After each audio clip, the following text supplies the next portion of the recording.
Hello అండి. Good morning. ఇవాళైతే సింపుల్‌గా అయిపోయే బీన్స్ క్యారెట్ ఫ్రై ఎలా చేయాలో నేనైతే ఈ వీడియోలో చూపిస్తున్నా అండి. ఒక కడాయిలో కొంచెం ఆయిల్ తీసుకోండి. దాంట్లో కొద్దిగా ఆవాలు, జీలకర్ర వేసి అది కొంచెం వేగిన తర్వాత దాంట్లో కొద్దిగా ఆనియన్ వేయండి. ఈ ఆనియన్ కూడా కొద్దిగా ఫ్రై అవ్వాలండి. కొంచెం ఫ్రై అవ్వగానే మనమైతే ఇంకా బీన్స్ యాడ్ చేసేసుకుందాం ఇంకా దీంట్లో. ఇలా కొంచెం ఫ్రై అయితే చాలు సరిపోద్ది. ఇంకా బీన్స్‌ని ఫస్ట్ ఎందుకు యాడ్ చేస్తున్నాను అనంటే, మనకి క్యారెట్ కొద్దిగా ఫ్రై కాకపోయినా తినొచ్చు గానీ, బీన్స్ ఫ్రై అవ్వకపోతే అంత టేస్ట్‌గా ఉండదు కదండీ! అందు గురించి అని చెప్పేసి నేను ఫస్ట్ బీన్స్‌ని ఫ్రై చేశా. ఇంకా బీన్స్ కొద్దిగా వేసి అది కొంచెము ఫ్రై అయ్యే లోపల ఒక్కోసారి నేను క్యారెట్ కట్ చేసుకుంటూ కూడా ఉంటాను. అందు గురించనే ఇంకా నేను అవన్నీ చూపించలేదనమాట మీకు. నేను ఇప్పుడు బీన్స్ వేసి అది ఫ్రై అయ్యే లోపల సన్నగా క్యారెట్‌ని కట్ చేసుకుంటాను. ఇప్పుడు క్యారెట్ కూడా యాడ్ చేసేస్తున్నా. అది కొంచెం ఫ్రై అయ్యే వరకు నా క్యారెట్ కటింగ్ కూడా అయిపోయింది.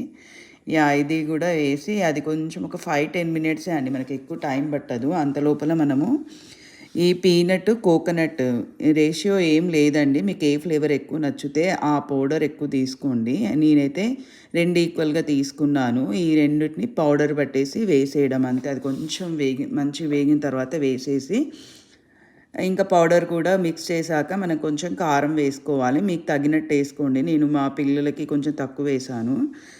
దాని తర్వాత సాల్ట్ దానికి సరిపడా అండి. మీ టేస్ట్‌ని బట్టి దానిపైన కొత్తిమీర వేయండి. ఇంతే సింపుల్. చాలా సింపుల్ అండి మీకైతే ఈ రెసిపీ. దీన్ని ఇంకా మనం ఇంకా లంచ్ బాక్స్‌లోకైతే హ్యాపీగా, ఈజీగా ఉంటుంది. టేస్ట్ ఉంటుంది. హెల్తీగా కూడా ఉంటది. ఇంకా మా పిల్లలైతే కర్రీ సపరేటు, రైస్ సపరేట్ అయితే తీసుకెళ్లరు. వీళ్ళందరూ ఒక బాక్స్‌లో మిక్స్ చేసే ఇస్తాను. అందుకే నేను ఇక్కడ రైస్ అయితే చల్లారబెట్టుకుంటున్నా. ఈ రైస్ చల్లారబెట్టిన తర్వాత ఈ కర్రీని మిక్స్ చేసేస్తాననమాట. ఈ మిక్స్ చేసినప్పుడే నేను సాల్ట్ అవన్నీ మా పిల్లల్ని అడిగి చూడమని చెప్తాను. సాల్ట్ సరిపోయిందా లేదా అని చెప్పేసి. అక్కడ సరిపోలేదు అంటే కొంచెం యాడ్ చేసుకుంటాను. ఇంతే అండి, లంచ్ బాక్స్‌లోకి పెట్టేసా. మా హస్బెండ్‌కి